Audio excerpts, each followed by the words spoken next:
just go first. I'm Kim Dale. I'm the Program Operation Director at Helena Food Share. I've been in that position for about the last 6 years. And I guess tonight's topic's really what happened since COVID, how have we been changing, what's been different for us. Before March 2016, we were really working hard making sure that choice shopping at Helena Food Share, we served over 100 families a day, had an opportunity to come to what was like a small grocery store and push their cart around and make decisions about what they were going to be putting in that cart. And that was really, we had a lot of programs that were all directly feeded into that particular program that we run. It's called our Grocery Share program. And we really were trying and still are, but one of the big things that's been taken away is we don't let our customers come into our pantry now. We're only doing service. That means that they're coming to the front of the pantry and talking to them through a window, and the volunteers and staff are inside and we're pushing carts out to them. So not only are they not having choice shopping, they're pretty much stuck with what we've put into the boxes for them. Food pantries across the country have been making every effort in the last 10 years so that people could have choices. And that's certainly a big change that we've seen happen here since March.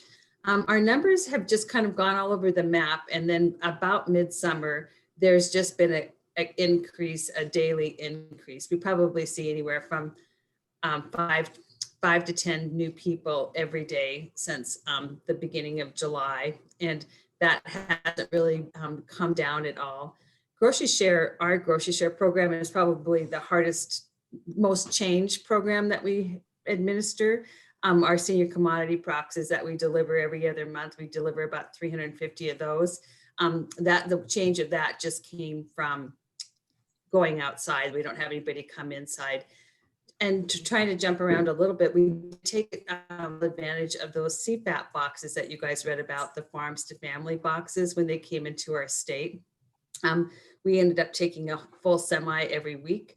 And we did that for about probably over the course of that time, about 16 weeks. And so that was 40,000 pounds of food that came in every week and that we distributed within a 4-hour period. We had agencies that we were working with and individuals as well. We'd let individuals come by on a drive-by service, and several agencies would pick up large amounts to distribute at their sites as well.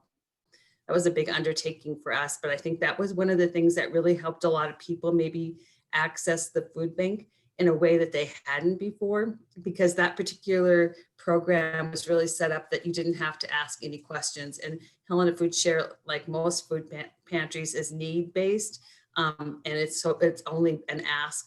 It's not about income that you have on a piece of paper. But the CFAB boxes, I think, allowed a lot more people to know about our service. And just kind of wrapping up, we can get into more depth, but I want Elle to be able to take a turn too. And one of the things I can tell you that we're going to come out of this pandemic with is that we need to offer more than choice shopping. We're certainly understanding that some of our customers really like the ability just to maybe even drive up and not even have to get out of their car. That's going to be a really beneficial addition that we can make to our program for some of our folks that are really have some mobility issues. And so we're going to have to come out being more flexible than we've ever been and getting away from just one model of service and much reflecting what grocery stores are doing now, where you could come in. I don't know if you could ever order online at Food Share, but something the equivalent of that and or a drive-up service. So those are just one small thing that will be changing. Everybody's going to be coming into this, and our food sources, that's kind of a different subject, but that's more like on the ground right now of what's happening at the door at Helena Food Share. Wow, thank you. Awesome. I love hearing about it. I follow Helena Food Share everywhere, so I definitely have some questions too for you later, Kim. But I have a little bit of background about Helping Hands and kind of where we're at now. About me, my name is Elle Ross. I'm the Executive Director of Helping Hands Food Bank in Hardin. I'm from St. Louis, Missouri, but I've been in Montana for the last 8 years now, all of it in Bighorn County. I started doing 2 AmeriCorps programs, the latter Food Corps. And so since that, from 2015 to 2017, and then since that time, I've been the farm to school coordinator for the school district. And in July 2018, I became the executive director of Helping Hands Food Bank. So it's been really exciting to see those 2 capacities overlap and being able to meet the needs of students and now inside the classroom and out. Helping Hands Food Bank has been around for about 24 years now. It started in a local church basement, grew to a 1-room storefront, and now we have added on a small warehouse and kitchen. That is our primary spot right now. We have 3 food distribution programs: the emergency food program, which is available to all households throughout Bighorn County each month. And then we also we are senior commodity food distribution site. And we also provide holiday boxes every November and December for about 250 households each holiday. We have 2 staff members, just myself and Sam Lacey, our assistant director. But other than that, we're completely volunteer dependent. We have a lot of tried and true volunteers, about 20 of them who have been with the organization since the beginning. We have been working hard to have more student volunteers and working with the schools to have some high schoolers take more ownership roles and volunteer service there. With COVID, we had to change almost all of our procedures. And for the most part, it has been to the benefit of both Helping Hands and the community. The first 3 to 4 months, we didn't ask any of our volunteers to come in just because most of them are retirees and in that high risk category. We also transitioned to that drive-through model and having to do pre-made shelf-stable boxes. And for a long time, we've really been scrambling to keep up. But some of the very fortunate aspects to come out of COVID lockdowns have been a ton of community support, local individuals, churches, as well as a lot more communication between community organizations. A lot more partnerships have been able to been formed through this. We've been able to travel to Pryor monthly. We've been able to set up 2 different pantry partnerships in Lodgegrass. So we've been able to do a lot more within the community and having those conversations to best meet individuals' needs. We're also able to eradicate a lot of our outdated policies. We were able to remove or at least alleviate a lot of the barriers to food access, like paperwork and our limited hours and just the quantity of food that we were giving out. So for me personally, it's also been great because only Sam and myself are the only 2 that really interact with customers anymore. And so there is that space to be able to speak with customers and really get to the needs. We're seeing a lot of first-time clients and a lot of people who haven't been in years and years. Ultimately, we've been really thankful for foundation, organizations, state and national level support because we've really needed it. We have had a significant increase in all of our programs. From our senior boxes, we were consistently serving about 160 per month, and now we're closer to 235 elders, and we expect that to go up to about 250 for our holiday boxes. We saw a huge demand and gave out about 50 more than we usually do this past November. We expect the same for this coming December. And then you really see that growth through our emergency food program, which is a mix of shelf stable, fresh, frozen, whatever available. And we are able to package that according to household size, especially in Bighorn County. We see various household sizes from 1 to 17 in one household. And so being able to accommodate that, especially with our frozen meats, so that we're meeting the needs of each household. But we have seen a dramatic increase from May through September last year. We served 119 households. Our monthly average was 119 households, and now our monthly average is closer to 315.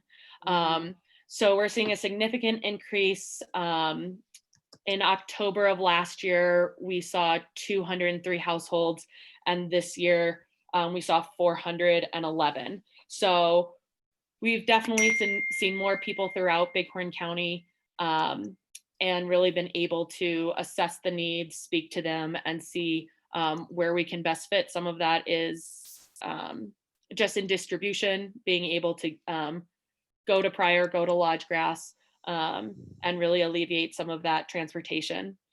So it's been a lot, but we are really thankful, and it's been great to see how much support we've had from so many different organizations like Arrow. And we're excited, like Kim was saying, really focusing on what we can implement for the future, that online ordering, client choice, as well as more localized food purchasing, and doing some forward contracting as we're moving forward and being able to set that up. So there's a lot of exciting things on the horizon.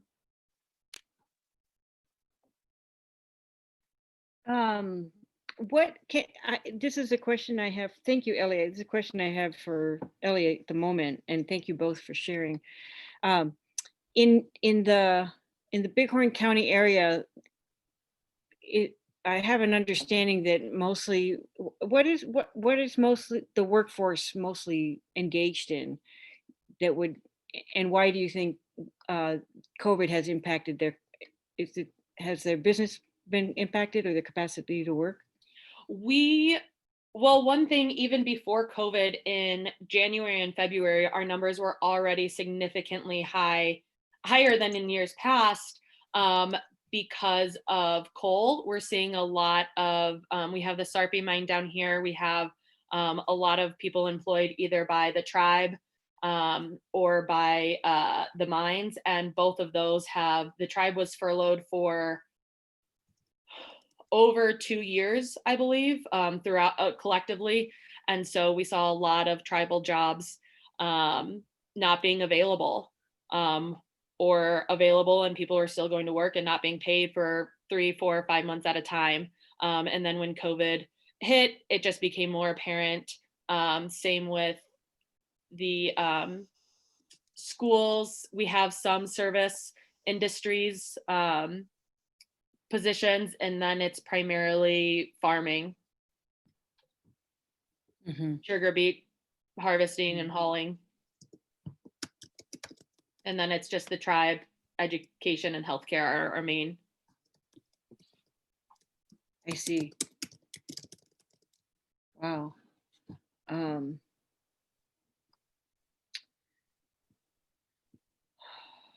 And I was curious, Kim, you mentioned something about your food sources changing, and that's actually going to be a question for both of you, but I wondered if you could share about what you were thinking when you mentioned that.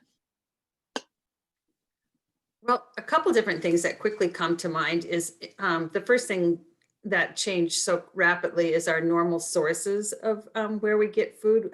We use dollars. We have purchasing power like a wholesaler, and so whole food sailor. So we have ability to buy like pallets of food from different places around the country, like in Minneapolis and California, and some from Montana Food Bank Network.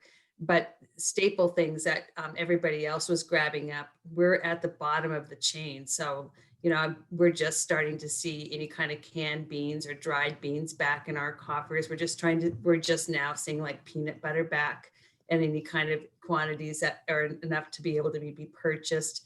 If those are kind of, when you're trying, so that just riding that market out, and being able to we secured some more warehouse space so that we could make bigger orders when products become available.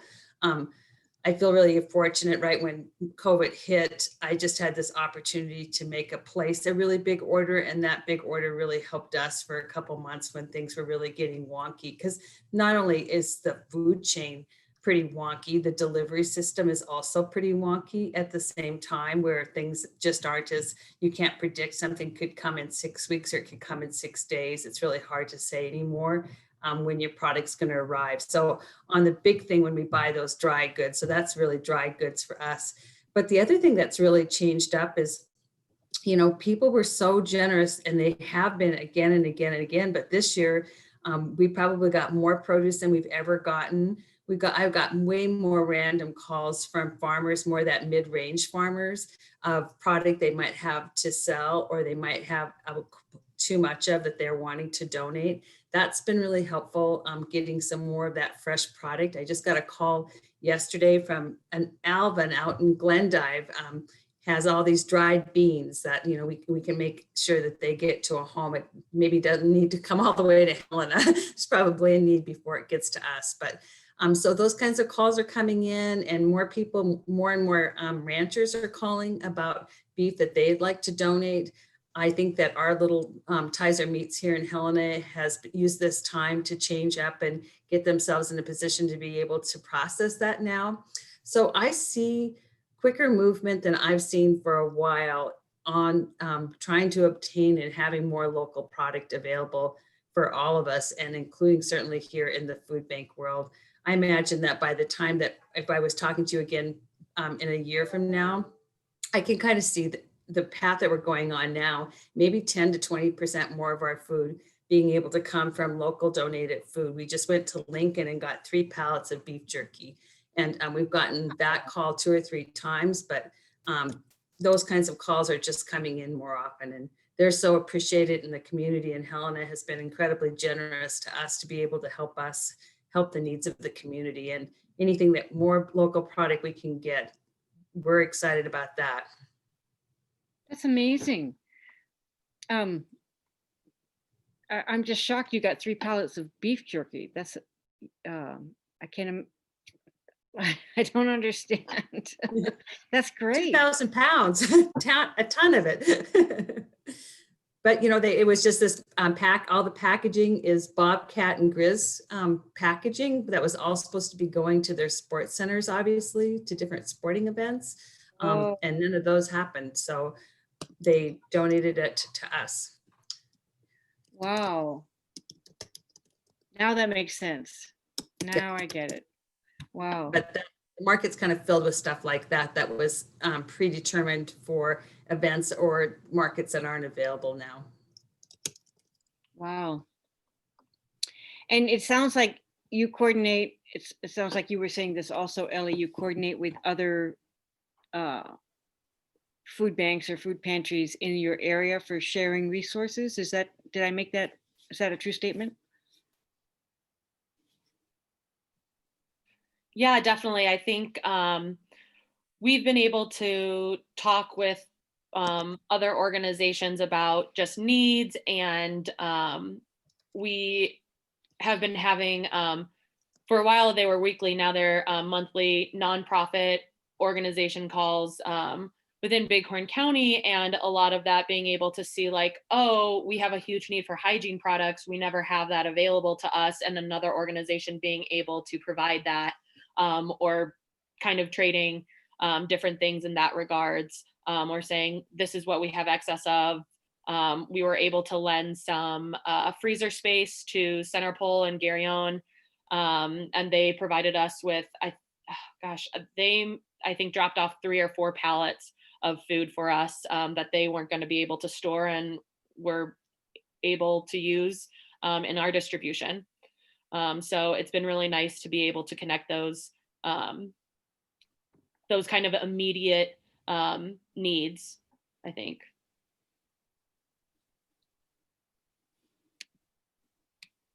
And when you were talking about like all of this excess food that was like had a usual market that it went to, but you guys are getting right now, do you see those relationships continuing after these like producers have those markets back?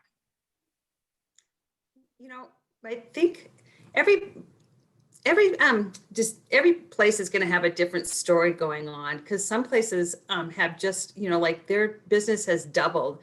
That's what Steve up at High Country was telling me. They're doing twice the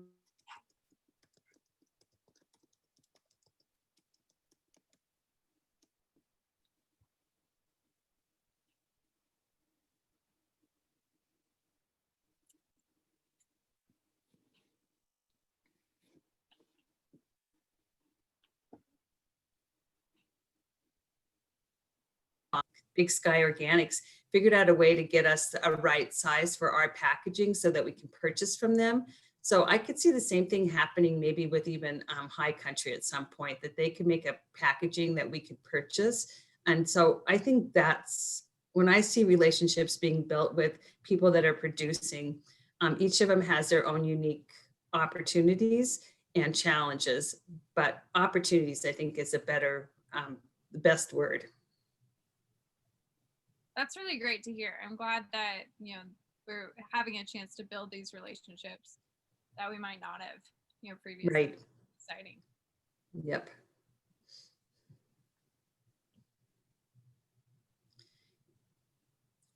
One of the, on an earlier call earlier this week, somebody had mentioned, and other places across the state, the Hutterite world really provides they're really good resources for us here at Helena Food Share, just because we're about this size that they can accommodate. But they're also, I feel like we've done so much good work with them really over the last few years, but this year's been really a same kind of thing. We purchase from them, but then I get calls that, hey, I have an extra bin of squash, or I know somebody that needs to sell turkeys. Could you buy some turkeys from this particular colony? And it's very much a give take. And I feel like it's been a real win for us. And I'm hoping that I think the same thing for them, that they can count on us to purchase when we have the money power to do that. And we can help them, their salvage too. We don't mind going through things that they do that themselves as well. But I just think that kind of mid-range, I'm not sure where they'd be categorized in the big picture, but they're really good farmers. And Elk Creek even went organic. So they're our main producers of a lot of our produce that we buy is Elk Creek Colony. That's fabulous, and I did not know that. Yeah. Yeah, I want to echo that, and just I think this has been a great opportunity of being able to start that. We've always been saying, oh, we want to talk to you about this, we want to talk to the producers, and then this really gave us, when we were on the same distribution schedule or the same delivery schedule, but our inventory was just depleting so quickly. We needed food much faster. It was great to be able to go to a lot of local vendors and see what we could do right then to really supplement, and then start that conversation and relationship to hopefully continue to build off of. And just like Kim said, a lot of times it's, yep, here's what you paid for, here's an extra couple boxes and all that. And so that's really nice. We also have one producer that they will not accept any funds, and they usually drop off a whole trailer of corn a couple times in the summer. So I always try, and they never let us. So we have a lot of great community partnerships there. Wow, that's great. Hmm. One of the things I'm getting excited about is that as we turn the corner, is how much more I think this year that gardening is going to explode on us, and how can we at the food bank really help? We had started down that path, and we have our garden up, and now we have our high tunnel up, and we're working with Carroll College to get product in there for this winter and get it growing. But I can really see how can we help our folks directly with getting seeds in our hands and as much information as we can out there. And we'll be trying to do some innovative things in the spring to help our customers. Like I said, we've been down that path, but this year feels like one more unique opportunity to really help all of us get some seeds in the ground. Maybe even just grow some more sprouts, huh? Green Yeah. things in your kitchen. Does it feel like they have the capacity to garden? Like, I just know from our experience here in the Flathead that, you know, when families are quite stressed, they're, you know, it feels like they can feel like they don't have time. But I was just curious what your experience is. I think that I think there's a handful of people that have really globbed on and taken land that they can. And then we've had a lot of folks really ask us about more of that potting plants. I was just looking at Max. Max got us this really cool, gosh, what's the name of that? It was like a tower, garden tower. And we've had some fun with that every year, and even gave one away. Max gave it 2 of them, so we gave one away to somebody, and we keep getting reports back from her that she's been using it. So I think it's more like that. I think you're right. I don't think a lot of our families have the opportunity to put a lot of seeds in the ground. But as things get so innovative with gardening, you know, it's going to look, that world is changing so rapidly, right? Using every surface you can, thinking differently than just needing, you know, an acre of ground to be able to grow food. You know, things and getting more and more innovative about trying to grow on the property that you got around your space. And I think we can help our own customers with innovative ideas like that, because they're just generated everywhere now. In a community that we used to live in, there were community gardens that were called donation gardens, where everything that was grown was going to a food pantry. Does that exist in Helena or in Hardin?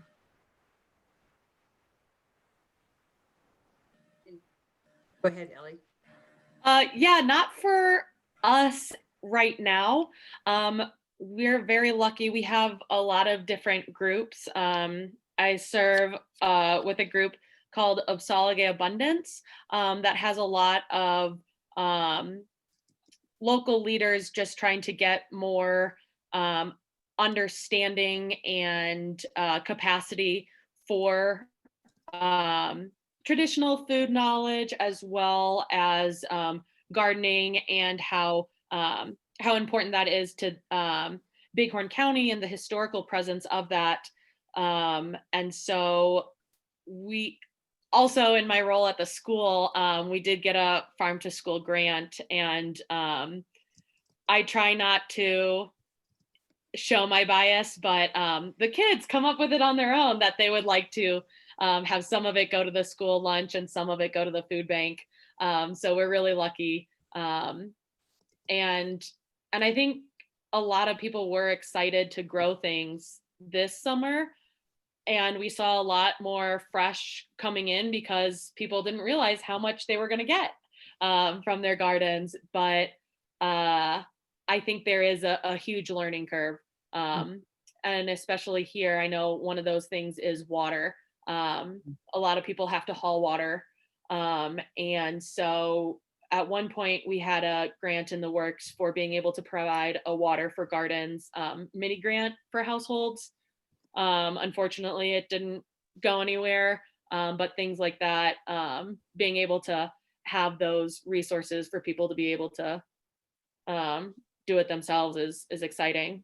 Mm-hmm.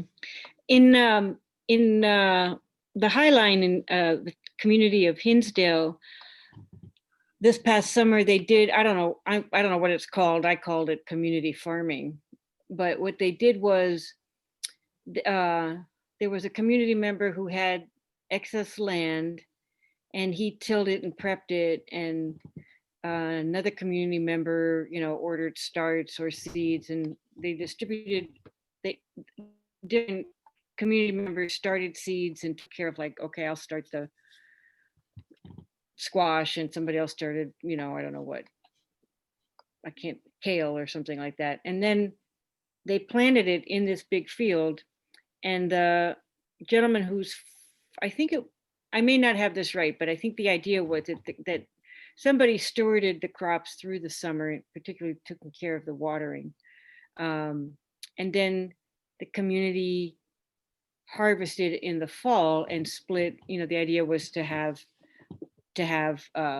potatoes and, root crops, potatoes, carrots, beets, and winter squash through storage crops, basically through the winter, so that it didn't require everybody growing in small plots in their own homes or even in a community garden, but rather take advantage of a large space to handle that. It sounded great on paper. They had a lot of bumps, a lot of learnings in trying to make it work. But I think there's potential there in my mind, and I'm curious what you guys think from your perspective.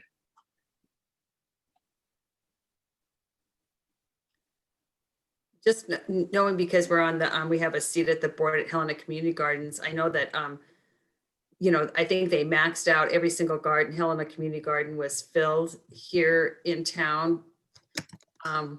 I think there's 12 different sites around town, and there is a couple, like there's one at the Jubilee Garden at St. Mary's Catholic Church that's completely devoted to Helena Food Share. There might be some personal growing, but that's pretty much just there for Helena Food Share. And they certainly encourage every garden to have gardener to be able to donate to Helena Food Share. And they set a goal for themselves of 10,000 pounds. And I think they exceeded that, that's for sure. I don't have that number off the top of my head, but that's just from our small community gardens around Helena. But I feel like the Helena Community Gardens, in my mind, in the last 3 or 4 years, and especially this year, has just kind of blossomed. I think they even got a grant, some of that COVID-19 money, and they made some big renovations on their gardens around town. That's amazing. I mean, because I'm pretty active in our Whitefish community gardens, and I think we produce about 2,000 pounds for the food bank here. So 10,000 that's quite a bit. Yeah, That's Yeah, really it's a very lot. impressive. Wow.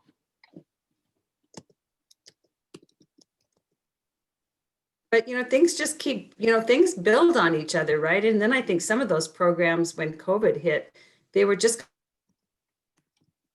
people, we were home, we were gardening, people were more focused on that than ever. So I think that's why I see, at least in Helena, and I think some opportunities that are going to be coming down, some land, much like that Hinsdale, that kind of project's been talked about, but as they talked about bumps, it's easy to till up the land. That's probably Yeah. about the easiest thing that is to do.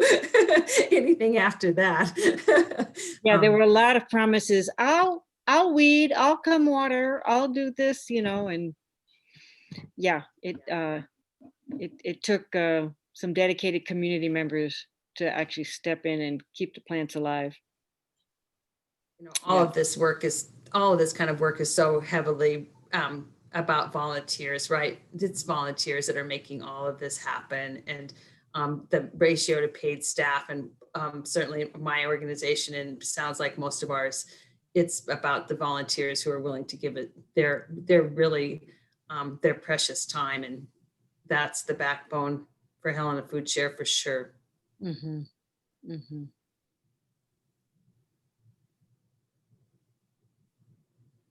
Sort of along those lines, I have a friend who was a director for a transition group in Florida, and they started a program they called the Suncoast Gleaning Project, where after market gardeners had finished getting whatever they were going to harvest, then volunteers would come in and glean whatever remained, and that would be donated as well to food pantries and food banks.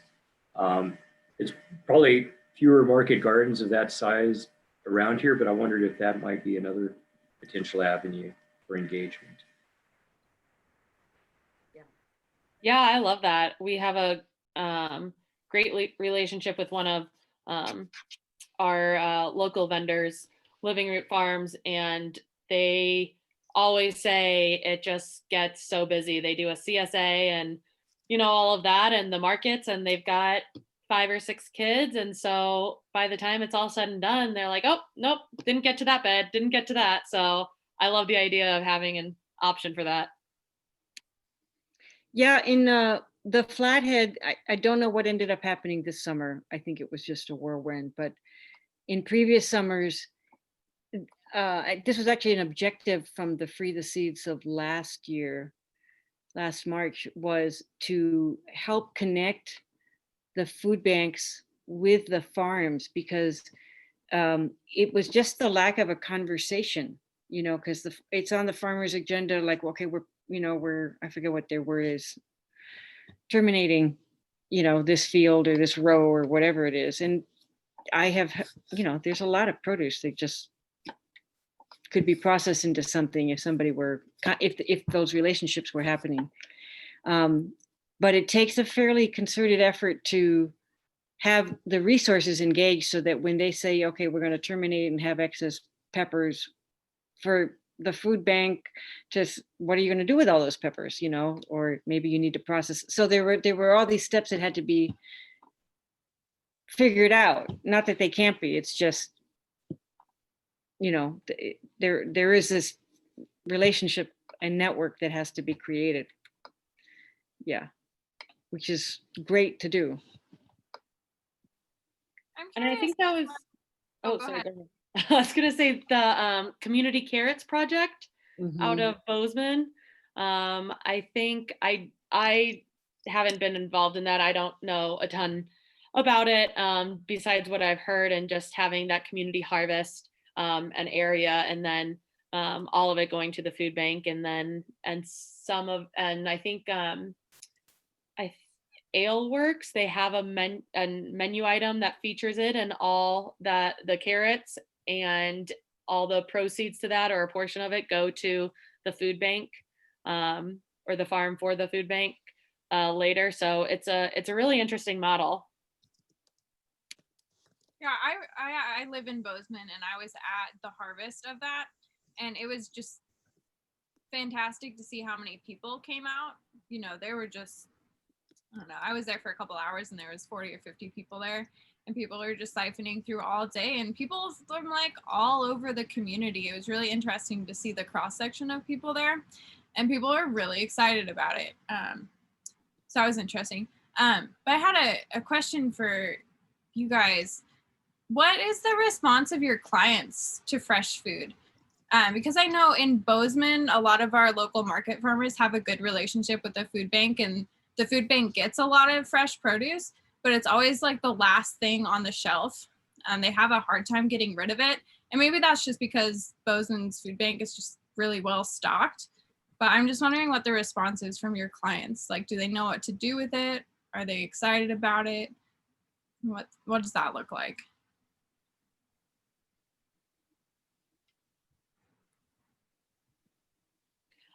That's a great question.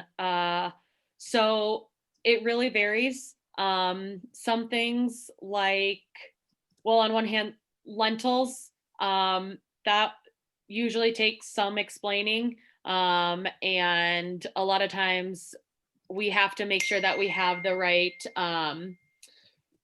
just kind of recipes, and we've put a sticker on different packaging and things like that to make sure that it's not going to waste. But then we also, we try our best not to Pantry. Mm-hmm. Mm-hmm. So we have some people on the call who work with Arrow, and also have some producers on the call. And I'm curious, you know, given your audience, if you had a wish list of things that would, you know, we can't do really anything about COVID, but if you had a wish list of where you'd like to, I don't know, utilize our resources, what might that look like?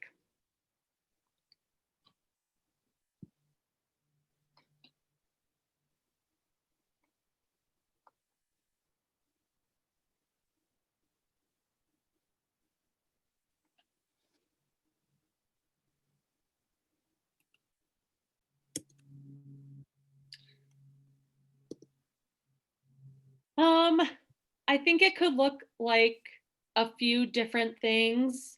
I know for us, kind of the two avenues to go here is like one, we have talked and we're a little bit worried about COVID funds not being available, or the support that we've gotten, kind of seeing some fatigue or drawback from that. And so on one hand, making sure that we have kind of those lasting relationships, and being able to have that support to continue supporting our producers. But then also a lot of the infrastructure and equipment to allow us to continue doing fresh and local. For us, if we have an item, whether it's in bulk, or if it's like, I would love to buy a 1,000-pound tote of lentils, and then be able to repackage that. We just don't have that capacity. Like we've talked between either volunteers or just the pure equipment standpoint of that, being able to package and label those. And then, and things like fresh from the garden, having the capacity to either flash freeze. One of the things that we've talked a lot about is wanting to do, doing some dried food, and then bringing in that cultural traditional knowledge aspect of food preservation through drying, and then making some soup mixes that we can work with the school backpack program, that we can work for households throughout Bighorn County. And we have several groups that are working on crock pot clubs, so something that we could partner with different organizations in that capacity. And so that's something that we would really like to be able to see moving forward, and promoting both local. And so it's a little bit of everything and everywhere, I guess. It's hard to narrow it down, but that's kind of what we're gearing towards, to be able to continue a lot of the ideas and momentum that has come out of, a really overwhelming time. Wow, that's really creative and fascinating. And are you tracking those? I mean, is that written down somewhere to explore because there may be ways for some of the organizations we work with, or resources within our community or other communities, to partner or support some of that,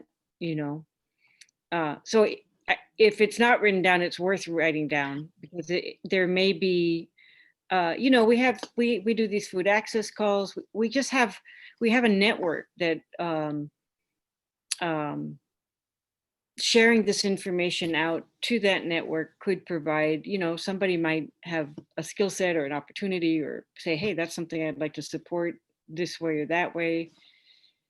Anywho, I just think that's it's a creative wish list, and it would be worth sharing, because we might be able to, find access to folks who could support. And same for you, Kim, through your resources too. But it's true. I think that's one thing that I'm really so impressed by is all of the opportunities that are coming out of this, what has been a trying time. It's also been a time of a lot of creativity and a lot of opportunity. And so it'd be great to see what those opportunities are for you beyond this call. Yeah.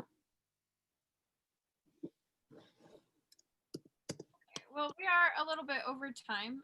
So if anybody needs to hop off, we can keep this conversation going if you all want to keep talking.